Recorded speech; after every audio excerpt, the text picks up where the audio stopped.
오늘 우리에게 주신 하나님의 말씀은 신약성경 마태복음 6장 9절에서 13절 말씀입니다. 자리에서 일어나셔서 한 절씩 교독하고 마지막 절은 한 목소리를 함께 읽겠습니다.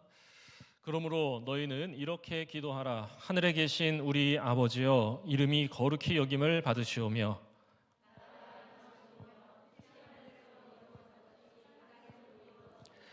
오늘 우리에게 일용할 양식을 주시옵고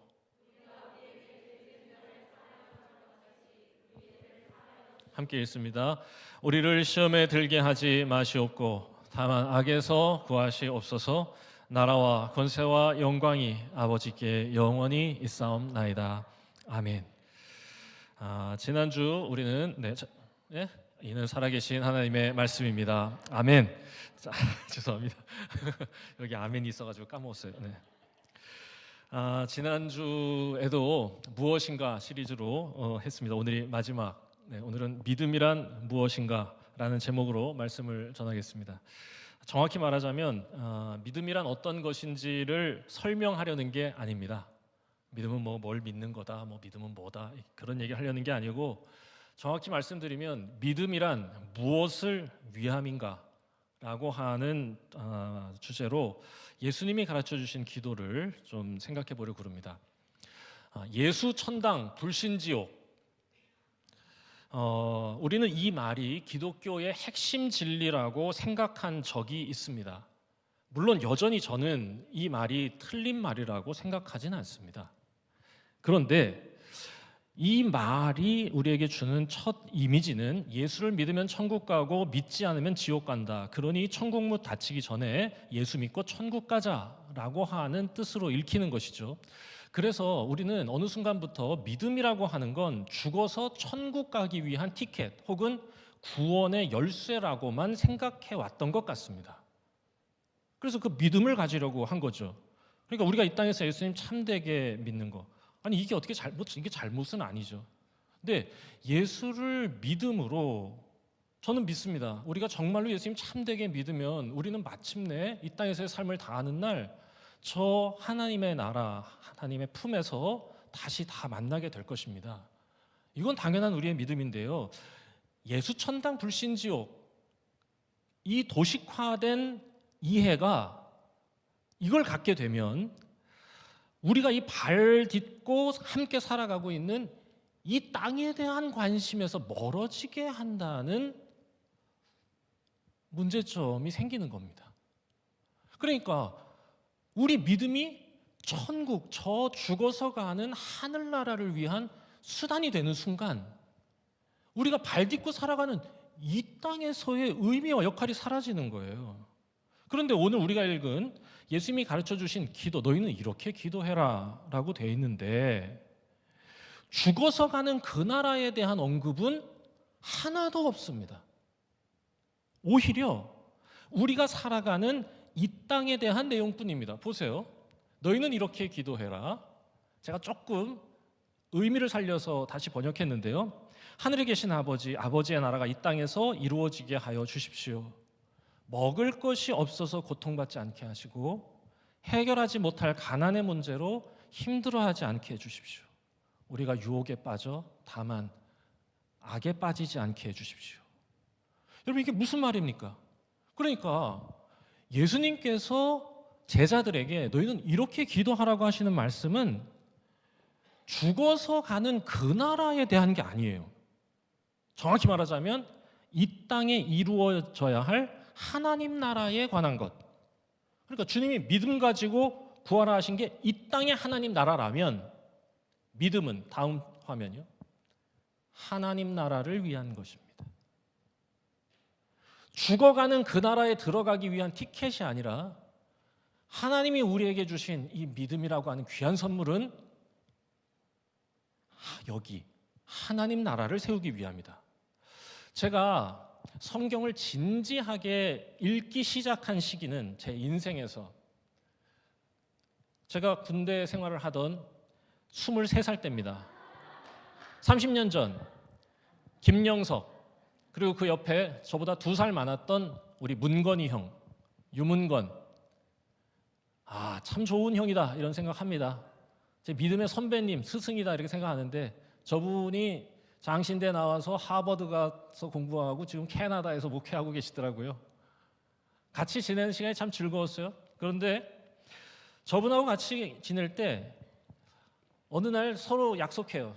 우리 이렇게 하지 말고 우리 둘 다 목회자로 살아야 될 사람들이니까 일과 마치고 이렇게 하자. 그래서 루틴을 시작했습니다. 저녁 먹은 후에 1시간 동안 운동을 했고요. 평행봉에서 왔다 갔다 어설프게 움직여도 보고 순서를 기다려서 엮기도 들어봤습니다. 그리고 나서 바로 이어진 1시간 교회 교육관에 올라가 1시간 동안 조용히 앉아서 성경을 읽어봤습니다. 제 인생 처음입니다. 1시간 동안 성경을 읽다니요. 처음에는 이런 의도였습니다. 내가 신학생인데 그래도 성경을 온전히 한 번은 읽어봐야 하지 않겠나? 라는 생각으로 시작했는데 놀랍게도 여러분, 진지하게 성경을 읽다 보니까 어느 순간부터 내가 성경을 그냥 한번 내가 다 읽어볼 거야 라고 하는 목표는 사라졌어요. 그리고 어떤 새로운 이 목표가 생기냐? 이게 무슨 말이지? 라는 호기심이 찾아왔습니다. 그래서 차근차근 읽게 된 거죠. 그러니까 통독을 하려면 하루에 몇 장씩 읽으면 한 달이면 통독해요. 이래서 하루 몇 장의 목표라는 게 생길 텐데 하루 몇 장은 더 이상 저에게 목적이 아니었어요. 이해될 때까지 앞뒤를 오가며 분량이 작은 성경부터 읽기 시작했습니다. 1장을 읽고 2장을 읽다가 이게 이어지는 건가? 잘 모르겠는데 다시 1장, 다시 2장, 3장, 다시 1장.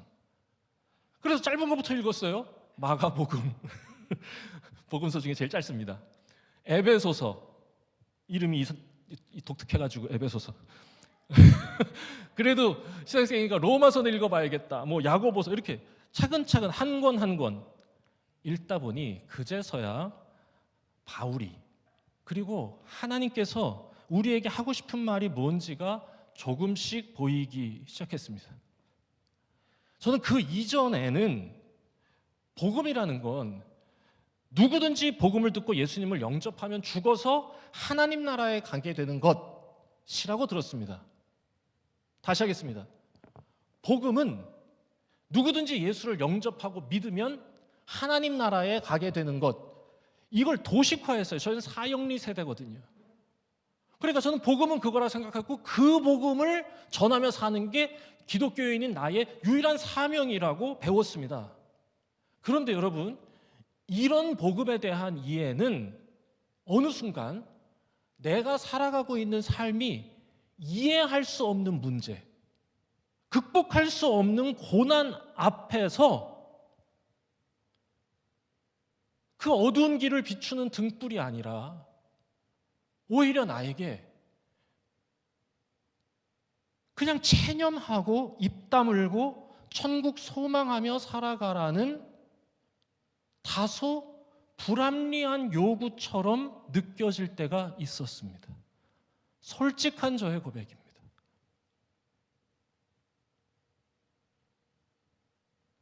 성경을 진지하게 읽게 되면서 비로소 알게 된 사실, 성경은 온통 하나님 나라에 대한 이야기로 처음부터 끝까지 일관되다.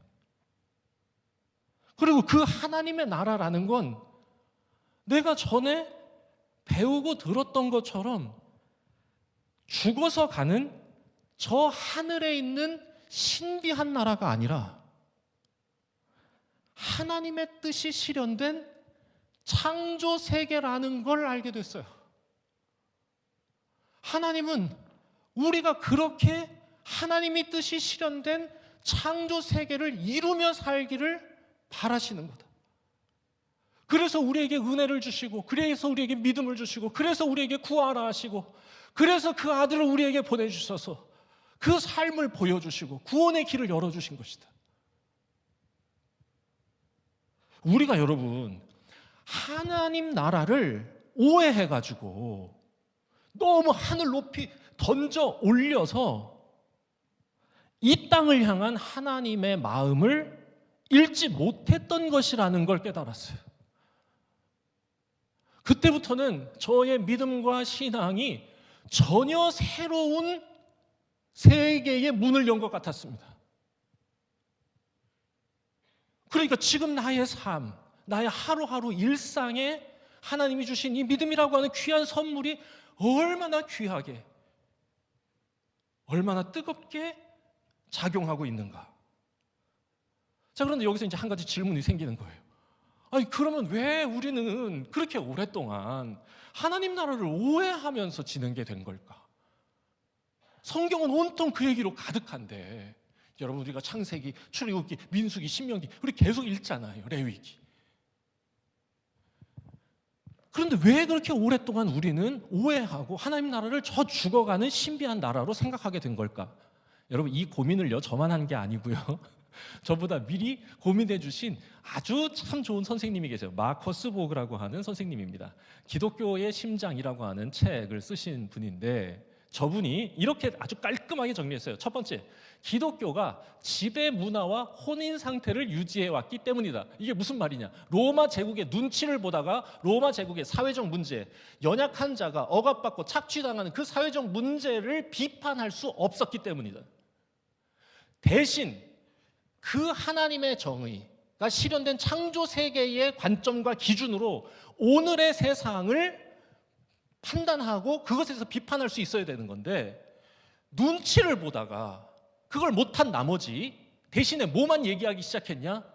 개인적인 하나님과의 관계 속에서 개인이 갈 수 있는 구원의 영역에만 집중하게 되었기 때문이다. 그러면서 어떻게 복을 누릴 수 있는지, 이 땅에서도 복을 받고 죽어서도 안전할 수 있는지에 대한 관심에 매몰되었다. 좀 제가 오늘 좀 센 얘기 하나요? 아니지요. 네, 아닙니다. 맞아요. 완전 동의하게 됐어요. 두 번째는 뭐냐? 오해했기 때문이래요. 하나님의 정의와 하나님의 자비에 대해서 너무 오랫동안 오해했대요. 왜냐? 하나님의 정의는 심판으로 이해했고 하나님의 자비는 용서로 이해하게 되면서, 여러분, 심판이 좋아요? 용서가 좋아요? 할렐루야. 우린 그래서 용서를 붙들게 됐다는 뜻입니다. 정말로 그래서 용서와 은혜에만 관심 갖게 되고, 나를 용서해 주시는 하나님의 은혜, 나를 돌봐주시는 하나님의 은혜에만 집중하게 돼서 하나님의 정의에 대한 관심에서 멀어졌기 때문에 하나님 나라를 놓쳤다는 거예요. 그러면서 이분이 한마디 더 해요. 하나님의 정의의 반대말이 하나님의 자비가 아니라는 겁니다. 그러면 하나님의 정의의 반대말은 뭐예요? 인간의 불의. 이거 봐. 이게 맞는 건데, 이걸 하나님의 정의의 반대말을 하나님의 자비로 잘못 인식하면서 하나님의 정의는 무서워하고 하나님의 자비만 후하게 됐기 때문이다, 이런 겁니다. 세 번째, 개인의 권리, 개인의 자유가 무제한적으로 허용되는 개인주의적 문화의 확산이 하나님 나라에 대한 관심을 가로막았다. 왜냐? 하나님의 나라는 개인주의적 삶이 아니라 오직 공동체적 삶 속에서만 세워지는 거예요.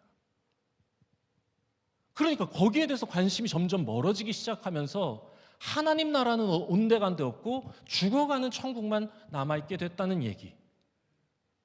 여러분, 공동체적 삶이라고 하는 건 개인의 성숙, 배려, 헌신, 희생, 이런 게 바탕이 돼야 됩니다. 내가 누릴 권리보다 내가 감당해야 할 공동체를 위한 사명이 조명되어야 공동체적 삶이 가능해. 우리가 중앙교회라고 하는 믿음의 공동체를 이루고 신앙생활하고 지내고 있는데, 여기에서 개인의 권리만 강조된다면 공동체는 금방 무너질 겁니다. 우리는 서로를 향한 사랑의 사명을 가진 사람들이잖아요.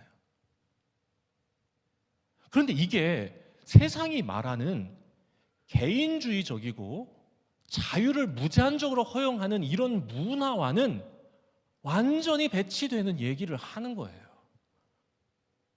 그래서 여기에 대해서 우리가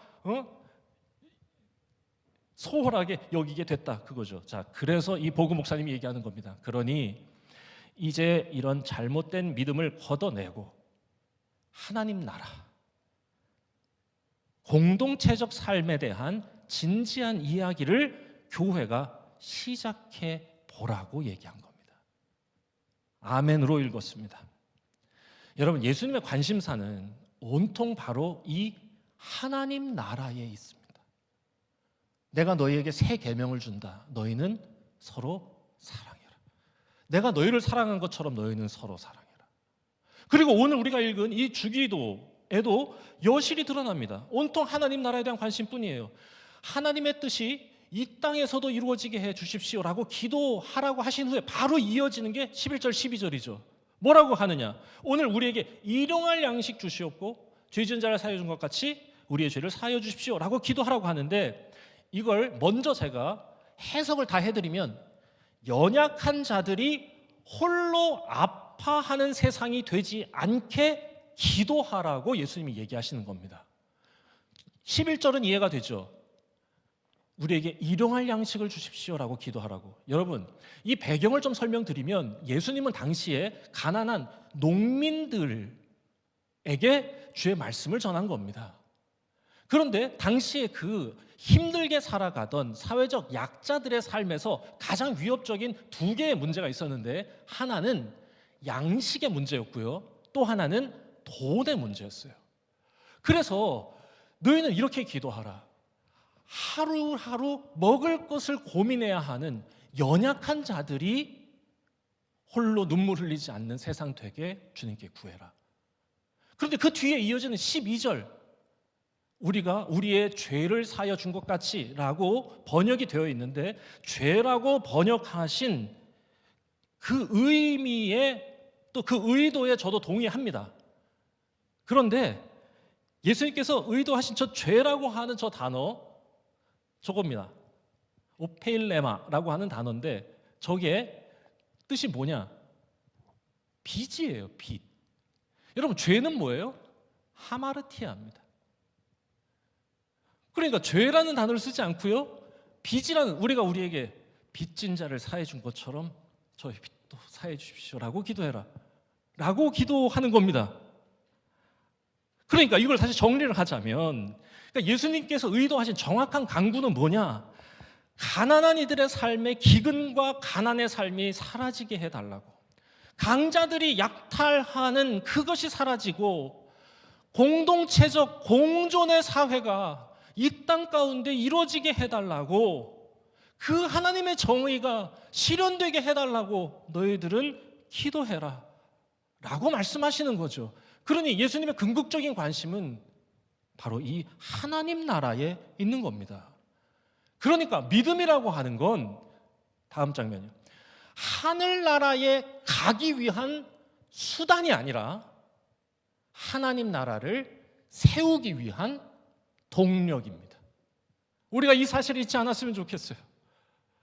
하나님이 우리에게 주신 믿음이 우리가 함께 신앙생활해 나가면서 아름다운 하나님의 나라를 우리 교회 안에 세우는 동력이 되게 해주십시오. 내가 살아가는 하루하루의 일상 속에서 공동체적 삶의 모습으로 성숙하게 서로를 배려하며 희생과 사랑의 가치를 세상에 일깨워주고 보여주는 이유가 되게 해주십시오 라고 우리가 믿음을 붙들고 살아가야 한다라고 생각합니다. 그래서 교회는 한 걸음 더 나가면, 그래서 교회는 그 하나님 나라를 세우기 위해서, 그러니까 공동체적 삶을 배우고 꿈꾸고 구하는 자리가 되어야 됩니다. 이게 교회입니다. 결국 교회가 가장 꿈꾸고 정말로 하나님께서 우리에게 원하시는 것이 무엇인가 우리가 고민하면서 배워가야 한다면, 저는 공동체적 삶 다음입니다. 맞아요.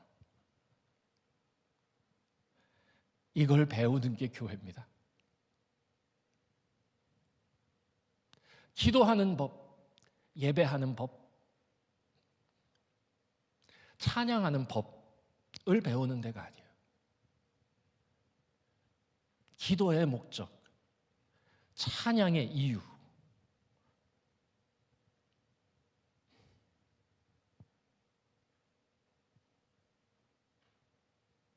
그게 뭐냐? 함께 더불어 기쁘고 바르게 살아가는 공동체적 삶을 배우는 겁니다. 왜냐? 그걸 우리가 제일 못하거든요. 못해도 너무 못해요. 지독하게 우리는 저만 알아요. 나이가 들어도 소용없어요. 함께 더불어가 아니라 나라도 나만은 기쁘고 바르게 보다는 그냥 자극적이고 화려하게 얘 끌릴 때가 더 많은 게 사실이죠. 그러니 예수를 믿음으로 이 위대한 일에 도전하는 곳, 여기가 교회입니다. 그래서 주님이 이렇게 기도하라고 가르치는 거예요. 너희는 이렇게 기도해라. 공동체적 삶이 이 땅 가운데 이루어지게 해달라고. 아버지와 아들과 성령이 하나이신 것처럼 그 하나님의 뜻이 하늘에서 이루어진 것처럼 너희가 살아가는 이 세상에도 이루어지게 해달라고 기도해라. 그 공동체적 삶을 통해 가난한 자들이 먹을 것 때문에 고민하지 않고, 가난한 자들이 자신의 헤어날 수 없는 가난의 문제로 홀로 아파하며 울지 않도록 서로가 서로를 사랑하고 모두가 다 같이 공존하는, 내가 바라는 그 아름다운 창조 세계가 이 땅 가운데 이루어지기를 믿음으로 기도해라 라고 가르쳐 주시는 겁니다. 그러니까 교회는 그런 데예요. 놀랍게도 우리가 살아가는 삶의 방식, 세상이 얘기하고 유혹하는 그 삶의 방식과 오히려 거꾸로 가는 전혀 새로운 이상하고 신기한 이야기를 하는 곳, 그리고 그것이 길이라고, 그것이 진리라고, 그렇게 사는 것만이 생명이라고 믿고 노래하고 땀 흘리고 훈련하는 곳, 내가 길이다, 내가 진리다, 내가 생명이다 말씀하시면서 누구든지 나를 따라오려면 자기 십자가를 지고 따라오라고 하시는 그 예수님이 나의 삶의 구원자라고 고백하는 자들이 모여있는 곳. 그래서 교회는요, 힘 있는 자가 군림하는 곳이 아니에요.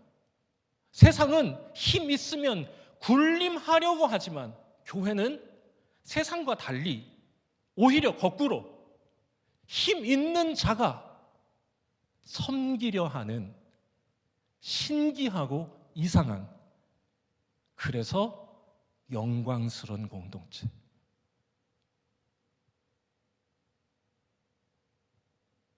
저는 함께 예배하는 우리 모든 중앙의 성도들이 교회를 바르게 정의하고 그 교회의 구성원으로서의 역할을 다해 가시기를, 그리고 내가 그 역할을 잘할 수 있도록 하나님 저에게 지혜를 주십시오, 예수님의 마음을 주십시오, 성령님의 지혜를 주십시오 기도할 수 있기를 바랍니다. 교회는 그렇게 거꾸로 세워지는 이상한 건물, 최근에 완공을 앞두고 있는 바르셀로나의 성가족 성당 쌍 파밀리의 캐시드럴, 무려 140년이 넘는 시간 동안 건축이 이어져 오고 있고 아직도 정확한 완공이 몇 년인지 스페인은 밝히고 싶어하지 아니하는, 그런데 이젠 마지막 가장 높은 첨탑 2개만 세워지면 완공된다고 하는 바로 이제 거의 완공됐어요. 저 건물은 가우디라고 하는 사람이 설계를 했는데 저 설계 방식이 매우 독특하고, 가우디는 저 설계 방식을 교회를 짓는 일에 있어서는 반드시 고수했습니다. 그게 뭐냐? 바로 옆에 있는 저 방식이에요. 저게 뭐냐? 저 건물을 뒤집어 놓은 것 같죠? 천장에다가 줄과 모래를 매달아 균형을 맞춰서 위부터 내려오게 하는, 이름이 있었는데 이름을 까먹었어요. 이상한 설계 방식. 그리고는 저 바닥에다가 거울을 깔아서 그것을 세워가지고 이 건물을 그린 겁니다. 이것뿐만 아니라 무슨 내 이름 까먹었어요. 다른 교회, 가우디가 지은 다른 교회들도 다 저 방식으로 지은 겁니다. 그래놓고 이 사람이 뭐라고 이 얘기를 하느냐? 거꾸로 세워지는 교회가 참된 교회임을 믿는다. 누군가를 떠받드는 교회가 아니라 누군가가 군림하는 교회가 아니라 오히려 서로를 짊어지는, 서로를 높여주는, 자신의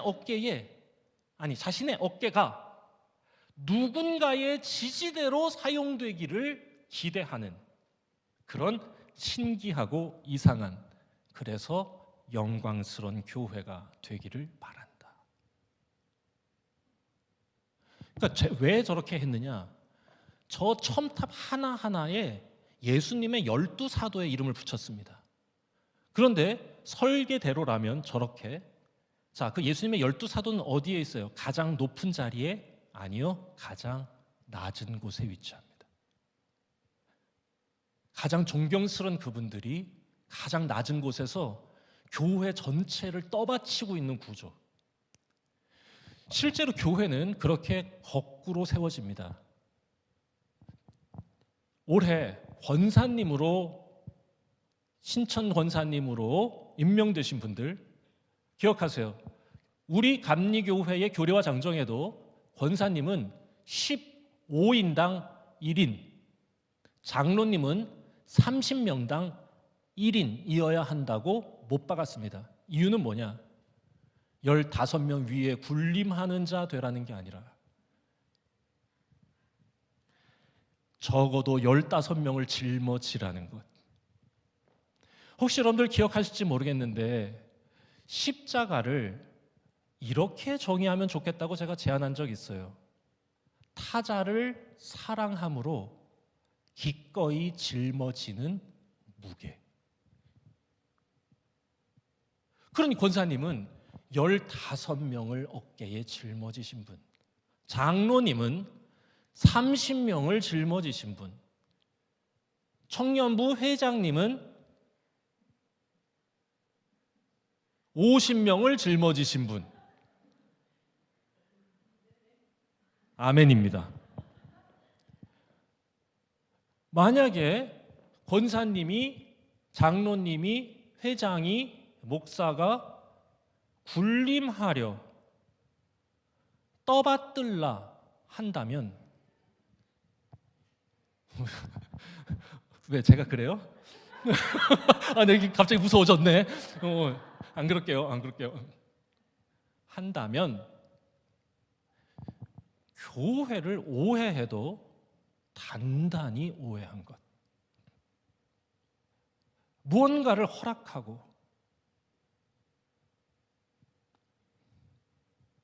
무언가를 지도하고 누군가를 감독하려 한다면 지독하게 오해한 것. 교회는 그런 곳이 아닙니다. 오히려 연약한 자들이 자신의 믿음을 기쁘게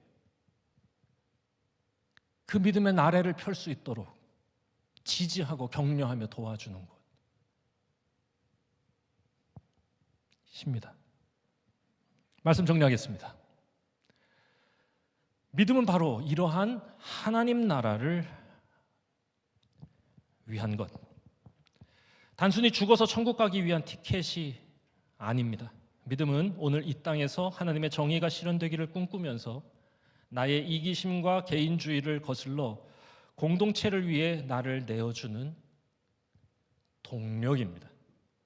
이유입니다. 그렇게 살아갈 힘입니다. 우리가 가장 못하는 일에 도전하게 하는 능력입니다. 나보다 그래서 우리를 먼저 생각하고 내가 누릴 권리보다 내가 감당할 사명을 앞세우는 주님의 사랑으로 서로를 짊어지는 공동체가 될 때 우리는 마침내 드디어 하늘의 뜻이 이 땅에서 이루어진, 거꾸로 세워진 신기하고 이상한, 그래서 영광스러운, 그렇게 세상을 바꾸는 하나님 나라가 될 것이라 확신합니다. 이 믿음의 고백을 가지고, 이 믿음 붙들고 예수님 잘 믿음으로 이 위대한 사랑의 열매들이 우리 교회 안에 넉넉하게 풍성하게 맺혀지기를 바랍니다.